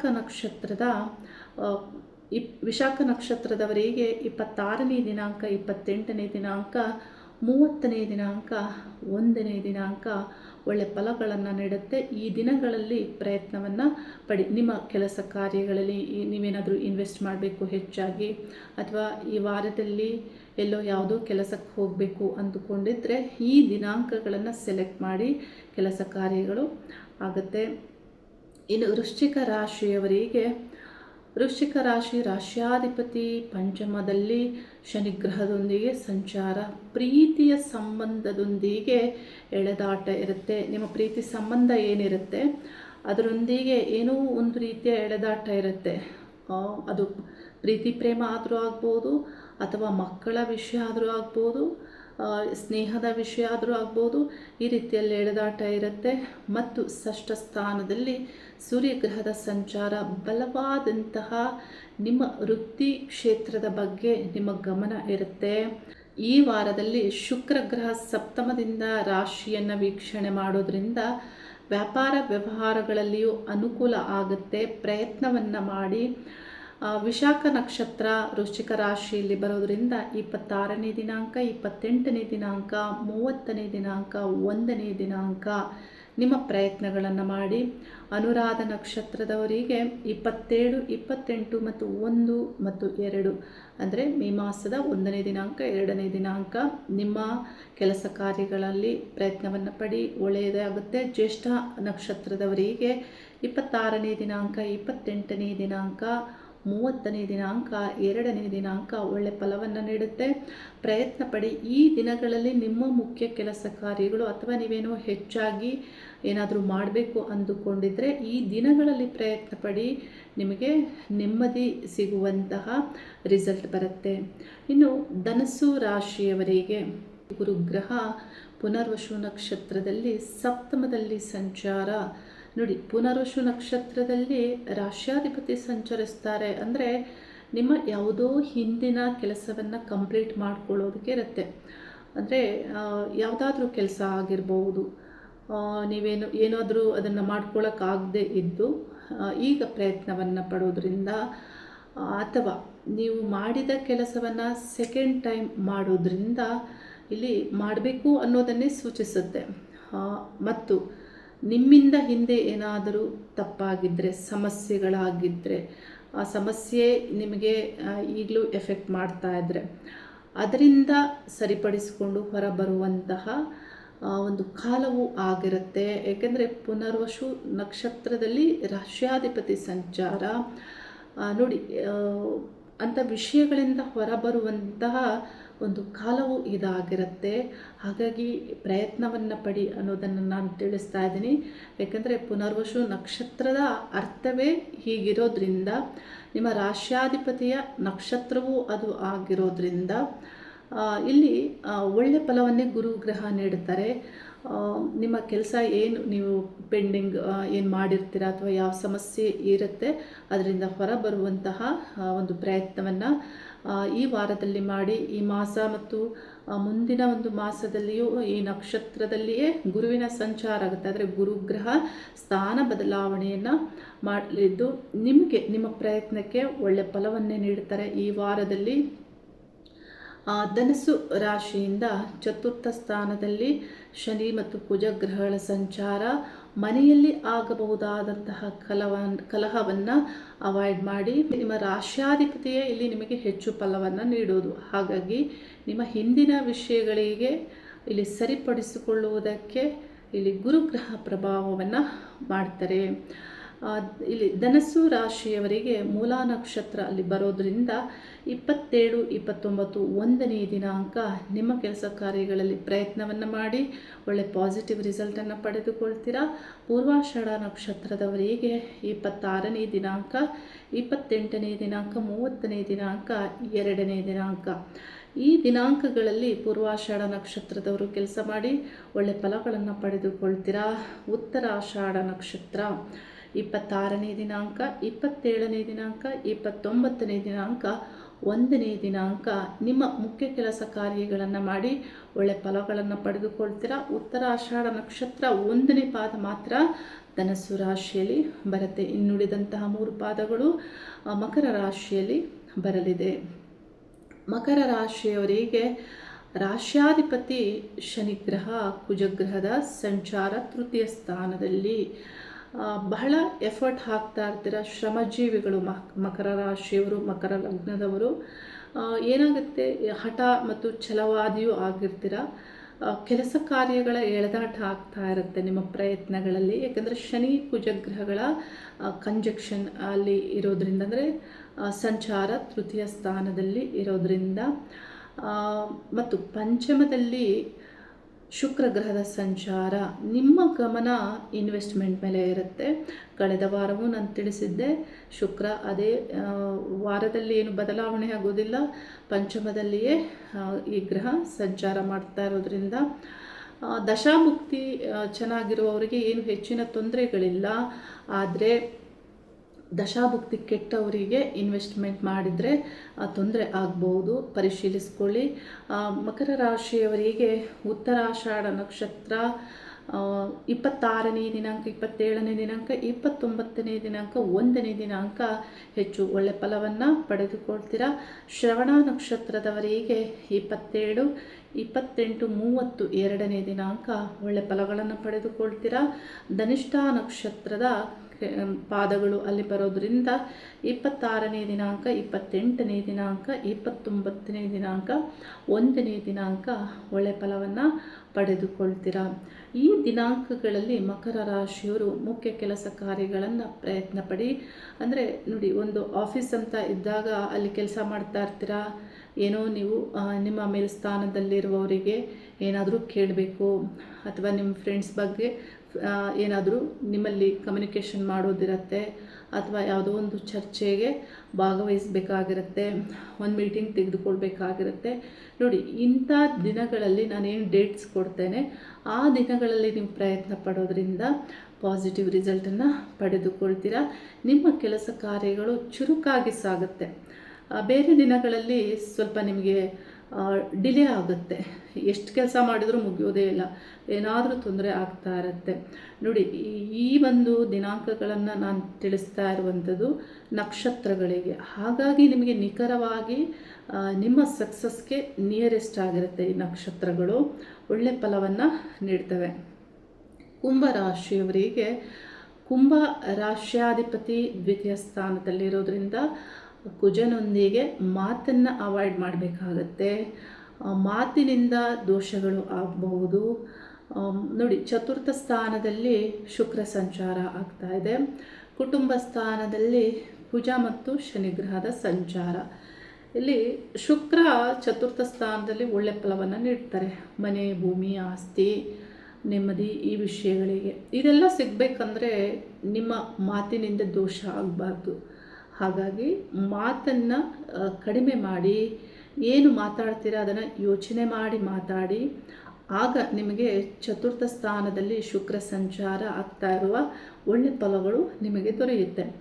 ಇನ್ನು ಕುಂಭ ರಾಶಿಯಿಂದ ಅಷ್ಟಮ ಸ್ಥಾನದಲ್ಲಿ ಚಂದ್ರ ಸಂಚಾರವು ಆಗೋದ್ರಿಂದ ಕೆಲವು ದಿನಗಳು 28ನೇ ದಿನಾಂಕ, 29ನೇ ದಿನಾಂಕ, 30ನೇ ದಿನಾಂಕ, ಈ ದಿನಾಂಕಗಳಲ್ಲಿ ಚಂದ್ರ ಅಷ್ಟಮದಲ್ಲಿ ಸಂಚರಿಸ್ತಾರೆ.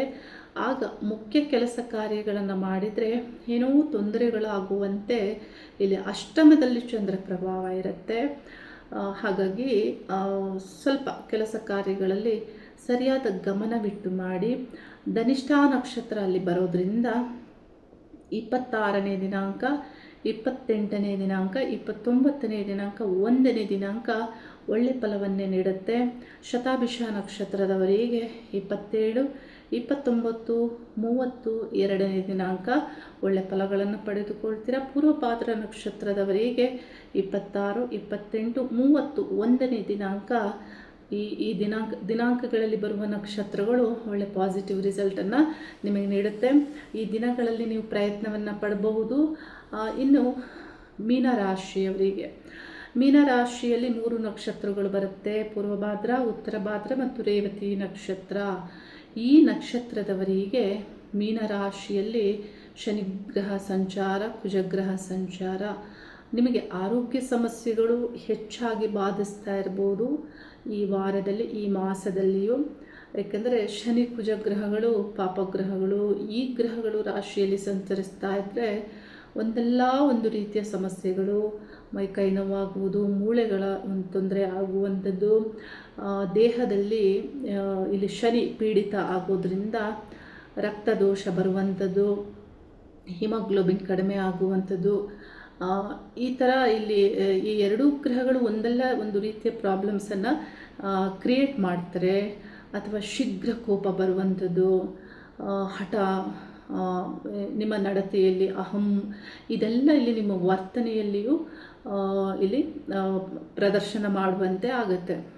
ಹಾಗಾಗಿ ವ್ಯಕ್ತಿತ್ವದ ಮೇಲೆ ನಿಮಗೆ ಗಮನ ಇರಬೇಕಾಗತ್ತೆ. ಆರೋಗ್ಯದ ಬಗ್ಗೆಯೂ ಗಮನ ಇರಬೇಕಾಗತ್ತೆ. ಇನ್ನು ದ್ವಿತೀಯ ಸ್ಥಾನದಲ್ಲಿ ಸೂರ್ಯ ಸಂಚಾರವೂ ಆಗ್ತಾ ಇದೆ. ಮಾತಾಡುವಾಗಲೂ ಅಷ್ಟೇ ನೇರ ಏನಾದರೂ ಹೇಳುವಂತಹ ಸಾಧ್ಯತೆ ಇರುತ್ತೆ. ನೇರವಾಗಿ ಮಾತಾಡುವಂಥದ್ದು ಅಥವಾ ಅಹಮ್ಮಿಂದ ಅಧಿಕಾರಯುತವಾಗಿ ಮಾತಾಡುವಂಥದ್ದು ಏನಾಗುತ್ತೆ, ಕೆಲವು ಸಂದರ್ಭಗಳಲ್ಲಿ ನೇರ ಮಾತಾಡಿದರೂ ದೋಷವೇ ಆಗುತ್ತೆ, ನಿಮಗೆ ಸಮಸ್ಯೆಯೇ ಬರುತ್ತೆ. ಸಂಬಂಧಗಳಲ್ಲಿ ಮುಖ್ಯವಾಗಿ ಅಲ್ಲಿ ಅಂತರ ಬರುವಂತೆ ಆಗುತ್ತೆ. ಹಾಗಾಗಿ ನಿಮ್ಮ ಬಗ್ಗೆ ನಿಮಗೆ ಸರಿಯಾದಂತಹ ಗಮನ ಇರಬೇಕಾಗತ್ತೆ. ಪೂರ್ವಭಾದ್ರ ನಕ್ಷತ್ರದವರಿಗೆ 26ನೇ ದಿನಾಂಕ, 28ನೇ ದಿನಾಂಕ, 30ನೇ ದಿನಾಂಕ, 1ನೇ ದಿನಾಂಕ ಹೆಚ್ಚು ಕೆಲಸ ಕಾರ್ಯಗಳಲ್ಲಿ ಪ್ರಯತ್ನವನ್ನು ಮಾಡಿ. ಉತ್ತರ ಭಾದ್ರ ನಕ್ಷತ್ರದವರಿಗೆ 27ನೇ ದಿನಾಂಕ, 28ನೇ ದಿನಾಂಕ, 1ನೇ ದಿನಾಂಕ ಮತ್ತು 2ನೇ ದಿನಾಂಕ, ಮೇ ಮಾಸದ 1-2 ದಿನಾಂಕಗಳು ಒಳ್ಳೆ ಫಲವನ್ನು ನೀಡುತ್ತೆ. ರೇವತಿ ನಕ್ಷತ್ರದವರಿಗೆ 26ನೇ ದಿನಾಂಕ, 28ನೇ ದಿನಾಂಕ, 30ನೇ ದಿನಾಂಕ, 2ನೇ ದಿನಾಂಕ. ನೋಡಿ, ಈ ಗ್ರಹಗಳು ಗೋಚಾರದಲ್ಲಿ ಶನಿ ಮತ್ತು ಕುಜಗ್ರಹಗಳು ಸಂಚರಿಸಿದರೂ ಏನು ನಾನು ದಿನಾಂಕಗಳನ್ನು ಕೊಡ್ತಾ ಇದ್ದೇನೆ ಅದರಲ್ಲಿ ನಿಮ್ಮ ಮುಖ್ಯ ಕೆಲಸ ಕಾರ್ಯಗಳನ್ನು ಮಾಡಿ. ಏನೋ ಹಾಸ್ಪಿಟಲ್ಗೆ ಹೋಗಬೇಕು ಅಥವಾ ವಿದ್ಯಾಸಂಸ್ಥೆಗೆ ಹೋಗಬೇಕು, ಮಕ್ಕಳೊಂದಿಗೆ ಏನೋ ಮಾತಾಡಬೇಕು, ಇಲ್ಲಿ ವ್ಯವಹಾರ ಆಗಬೇಕು, ಎಲ್ಲೇ ಹೋದರೂ ಕೆಲಸ ಆಗಬೇಕು. ಈ ರೀತಿ ದಿನಾಂಕಗಳನ್ನು ಆಯ್ಕೆ ಮಾಡಿಕೊಂಡು ನೀವು ಹೋಗೋದ್ರಿಂದ ಏನು ಕೋರ್ಟ್ ಕಚೇರಿಗೆ ಹೋಗಿರ್ತೀರ, ಏನು ಕಲಹದ ಬಗ್ಗೆ ಮಾತಾಡಿರ್ತೀರ, ಅಥವಾ ರಿಲೇಟಿವ್ ಮನೆಗೆ ಹೋಗಿ ಏನು ಮಾತಾಡೋದಿರುತ್ತೆ. ಇಂತಹ ಒಂದು ಕಾಲದಲ್ಲಿ ನೀವು ನಾನು ಕೊಡುವಂತಹ ದಿನಾಂಕಗಳಲ್ಲಿ ಹೋಗೋದ್ರಿಂದ ಆಗಬಹುದಾದಂತಹ ಸಮಸ್ಯೆ ಇಲ್ಲಿ ಅವಾಯ್ಡ್ ಆಗುತ್ತೆ. ಒಳ್ಳೆಯ ಫಲಗಳನ್ನು ಪಡೆದುಕೊಳ್ಳೋದಕ್ಕೆ ಸಾಧ್ಯವಾಗುತ್ತೆ. ಬಹುತೇಕ ಜನರಿಗೆ ಇಂಥೆಲ್ಲ ವಿಷಯಗಳು ಜ್ಯೋತಿಷ್ಯ ಶಾಸ್ತ್ರದಲ್ಲಿ ಇದ್ದರೂ ಇದನ್ನು ಅಳವಡಿಸಿಕೊಳ್ಳೋದಕ್ಕೆ ಅವ್ರಿಗೆ ಬರೋದಿಲ್ಲ. ಇವೆಲ್ಲ ಬಹಳ ಸುಲಭವೇ ಇದೆ, ಬಹಳ ಕಠಿಣ ಏನಿಲ್ಲ ಈ ವಿಷಯವನ್ನು ನೀವು ಅಳವಡಿಸಿಕೊಳ್ಳೋದಕ್ಕೆ. ಆದರೆ ಮುಖ್ಯ ಏನಂದರೆ ನಿಮಗೆ ಇಂಟ್ರೆಸ್ಟ್ ಇರಲ್ಲ, ಇದನ್ನು ತಿಳಿದುಕೊಳ್ಳುವ ಆಸಕ್ತಿಯೂ ಇರೋದಿಲ್ಲ. ನೋಡಿ, ಆಸಕ್ತಿ ಇರಬೇಕು ಅಂದರೆ ಅದರಲ್ಲಿ ಇಂಟ್ರೆಸ್ಟ್ ಇರಬೇಕಾಗತ್ತೆ, ಅಂದರೆ ಇಚ್ಛಾಶಕ್ತಿ ಇರಬೇಕಾಗತ್ತೆ, ಆ ಸಬ್ಜೆಕ್ಟ್ ನಿಮಗೆ ಇಷ್ಟ ಆಗಬೇಕಾಗತ್ತೆ. ಆಗ ಮಾತ್ರ ನಿಮಗೆ ಒಂದು ಪ್ರಯತ್ನ ಪಡುವಂತೆ ಮತ್ತು ಅದನ್ನೇ ನೋಡುವಂತೆ ಇಲ್ಲಿ ಆ ರೀತಿ ಪ್ರಭಾವ ಆಗುತ್ತೆ. ಬಹುತೇಕ ಜನರಿಗೆ ಈಗ ವಿಷಯಗಳನ್ನು ತಿಳಿದುಕೊಳ್ಳುವಂತಹ ಆಸಕ್ತಿ ಇಲ್ಲ. ಆದರೆ ಶಾರ್ಟ್ಕಟ್ಸ್ ಏನಿದೆ, ರೂಟ್ಸ್ ಏನಿದೆ ಅದನ್ನು ಸರ್ಚ್ ಮಾಡ್ತಾ ಇರ್ತಾರೆ. ಈಸಿಯಾಗಿ ಆಗಬೇಕು. ನೀವೇ ಎಫರ್ಟ್ ಹಾಕೋದ್ರಿಂದ ನಿಮಗೆ ಆಗಬಹುದಾದ ಅನುಕೂಲವನ್ನು ನೀವು ತಿಳಿದುಕೊಳ್ಳಿ. ನೋಡಿ, ಕೆಲವರು ಬಹಳ ಒಂದು ತಂತ್ರದ ಬಗ್ಗೆ ಕೇಳ್ತಾರೆ. ಏನೋ ಮಾಡಿಕೊಡಿ, ಏನೋ ಮ್ಯಾಜಿಕ್ ಥರ ಮಾಡಿಕೊಡಿ ಅಂತ ಹೇಳ್ತಾರೆ. ಆದರೆ ಇದೆಲ್ಲವನ್ನು ನೀವು ನೋಡೋದ್ರಿಂದ, ತಿಳಿದುಕೊಳ್ಳೋದ್ರಿಂದ ಬಹಳ ಒಳ್ಳೆಯ ಫಲಗಳನ್ನು ಪಡೆದುಕೊಳ್ತೀರ. ಇದೆಲ್ಲವನ್ನು ಬಿಟ್ಟು ಇನ್ನೊಬ್ಬರ ಹತ್ರ ಹೋಗಿ ಏನಾದರೂ ಮ್ಯಾಜಿಕ್ ಮಾಡಿಕೊಡಿ, ಅದು ಮಾಡಿಕೊಡಿ, ಇದು ಮಾಡಿಕೊಡಿ ಅಂತ ಕೇಳೋದು ಅಷ್ಟು ಸರಿಯಲ್ಲ. ನಿಮ್ಮನ್ನು ನೀವು ವಿಜ್ಞಾನದ ರೀತಿಯಲ್ಲಿಯೂ ಒಳ್ಳೆ ರೀತಿಯಲ್ಲಿಯೂ ಸಕ್ಸಸ್ಗೆ ನೀವು ತೆಗೆದುಕೊಂಡು ಹೋಗಬೇಕಾಗತ್ತೆ. ನೆಮ್ಮದಿ, ನೀವು ಯಾವಾಗ ಕೆಲಸ ಕಾರ್ಯಗಳಲ್ಲಿ ಪ್ರಯತ್ನ ಪಡ್ತೀರಾ ಆಗ ನೆಮ್ಮದಿ ನಿಮಗೆ ಸಿಗುತ್ತೆ. ಇಲ್ಲಿ ವಿಜಯ ಅನ್ನೋದು ನಿಮ್ಮನ್ನು ಇಷ್ಟಪಡಬೇಕಾಗತ್ತೆ, ಅದು ನಿಮ್ಮ ಜೊತೆ ನಿಲ್ಲಬೇಕಾಗತ್ತೆ. ಅದು ನಿಮ್ಮ ಪ್ರಯತ್ನಕ್ಕೂ, ಆ ಪ್ರಯತ್ನದಲ್ಲಿ ನೀವೇನು ಪ್ರಯತ್ನ ಪಡ್ತಾ ಇರ್ತೀರಾ ಅದರಲ್ಲಿ ಒಂದು ಆತ್ಮವಿಶ್ವಾಸ ಬರಬೇಕಾಗತ್ತೆ. ಅಂದರೆ ನಿಮ್ಮ ಪೂರ್ವ ತಯಾರಿ ಅಷ್ಟೇ ಸರಿ ಇರಬೇಕಾಗತ್ತೆ. ಯಾವಾಗ ಒಬ್ಬ ವ್ಯಕ್ತಿ ಪೂರ್ವ ತಯಾರಿಯನ್ನು ಮಾಡಿರ್ತಾರೆ ಆಗ ಅವರಿಗೆ ಧೈರ್ಯ ಬರುತ್ತೆ, ನಾನು ಇದನ್ನು ಮಾಡ್ತೀನಿ ಅನ್ನುವಂತಹ ಧೈರ್ಯ ಬರುತ್ತೆ. ಆದರೆ ಪೂರ್ವ ತಯಾರಿಯನ್ನು ಮಾಡ್ಕೊಳ್ಳೋದಿಲ್ಲ, ಅಥವಾ ಯಾವುದೇ ಒಂದು ವಿಷಯದ ಬಗ್ಗೆ ಪೂರ್ವ ಪ್ರಜ್ಞೆಯೂ ಇರೋದಿಲ್ಲ. ನೋಡಿ, ಜ್ಯೋತಿಷ್ಯ ಶಾಸ್ತ್ರ ಅಂದರೆ ಇಷ್ಟೇ, ಪೂರ್ವ ಪ್ರಜ್ಞೆಯ ಒಂದು ಸಬ್ಜೆಕ್ಟ್ ಆಗಿದೆ. ನಿಮಗೆಲ್ಲರಿಗೂ ಪೂರ್ವ ಪ್ರಜ್ಞೆ ಕೆಲಸ ಮಾಡುತ್ತೆ. ಅಂದರೆ ಈಗ ನಾನು ತಿಳಿಸುವಂತಹ ನನ್ನ ಮಾತುಗಳನ್ನು ಕೇಳುವ ಅಗತ್ಯ ಇಲ್ಲ. ನೀವೇ ನಿಮ್ಮ ಕೆಲಸ ಕಾರ್ಯಗಳಿಗೆ ಆ ಪ್ರಜ್ಞೆಯನ್ನು ನೀವೇ ಬಳಸಿಕೊಳ್ಬೋದು, ಅದರಿಂದ ನಿಮಗೆ ಎಲ್ಲ ತಿಳಿಯುತ್ತೆ. ಆದರೆ ಬಹುತೇಕ ಮಾನವರಿಗೆ ಪೂರ್ವ ಪ್ರಜ್ಞೆ ಇರೋದಿಲ್ಲ. ದೇವತೆಗಳಿಗೆ, ಸಕಲ ದೇವತೆಗಳಿಗೂ ಪೂರ್ವ ಪ್ರಜ್ಞೆ ಇರುತ್ತೆ.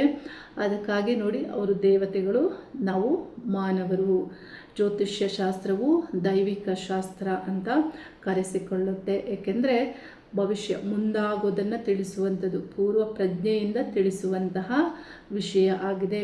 ಇದೆಲ್ಲ ವಿಷಯಗಳನ್ನು ತಿಳಿದುಕೊಂಡು ನಿಮ್ಮನ್ನು ನೀವು ಸಕ್ಸಸ್ ಮತ್ತು ನೆಮ್ಮದಿಯ ಒಂದು ಮಾರ್ಗದಲ್ಲಿ ನಿಮ್ಮನ್ನು ನೀವೇ ನಡೆಸ್ಕೊಳ್ಬೇಕಾಗತ್ತೆ.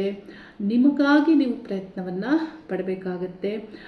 ಇವತ್ತು ಹೆಚ್ಚು ವಿಷಯಗಳನ್ನು ನಾನು ತಿಳಿಸ್ತಾ ಇಲ್ಲ, ಏಕೆಂದರೆ ಈ ವಾರದಲ್ಲಿ ತುಂಬ ಬ್ಯುಸಿಯಾಗಿದ್ದ ಕಾರಣ ನಾನು ಮನೆಯಿಂದ ಹೊರಗೆ ಇದ್ದಂತಹ 2-3 ದಿನಗಳು ಆಗಿರೋದ್ರಿಂದ ತಕ್ಷಣವೇ ಬಂದು ಈ ಒಂದು ತಯಾರಿಯನ್ನು ಮಾಡಿಕೊಂಡು ಒಂದೇ ಒಂದು ವಿಡಿಯೋದಲ್ಲಿ ಈ ಎಲ್ಲ ವಿಷಯಗಳನ್ನು ತಿಳಿಸ್ತಾ ಇದ್ದೀನಿ. ಯಾವುದೇ ಎಡಿಟ್ ಮಾಡೋದಿಲ್ಲ, ಹಾಗೆ ಅಪ್ಲೋಡ್ ಮಾಡ್ತೇನೆ. ನೋಡುವಷ್ಟು ಜನರು ನೋಡಿ ಎಲ್ಲರಿಗೂ ಒಳ್ಳೆಯದಾಗಬೇಕು ಅನ್ನುವಂಥದ್ದು ಇರೋದಿಲ್ಲ. ಎಲ್ಲರಿಗೂ ಒಳ್ಳೆಯ ವಿಷಯ ರೀಚ್ ಆಗಬೇಕು ಅನ್ನೋದು ಇರೋದಿಲ್ಲ. ಭಗವಂತನ ನಿರ್ಧಾರ ಆಗಿರುತ್ತೆ. ಇದನ್ನು ಅರ್ಥ ಮಾಡಿಕೊಂಡು ನಿಮ್ಮ ಕೆಲಸ ಕಾರ್ಯಗಳಿಗೆ ನೀವು ತಯಾರಾಗಿ ಅನ್ನೋದನ್ನು ತಿಳಿಸ್ತಾ ಇದ್ದೀನಿ. ಪ್ರತಿಯೊಬ್ಬರಿಗೂ ವಿಜಯದ ಮಾರ್ಗ ದೇವತೆಗಳಿಂದ ಪ್ರೇರಣೆ ಆಗಲಿ, ನಿಮ್ಮ ಬುದ್ಧಿ ಆಲೋಚನೆಗಳಲ್ಲಿ ಒಳ್ಳೆಯ ಆಯ್ಕೆ ಇರಲಿ ಅನ್ನುವ ಪ್ರಾರ್ಥನೆಯೊಂದಿಗೆ ಶುಭವಾಗಲಿ. ಹರಿ ಓಂ ನಮಃ ಶಿವಾಯ.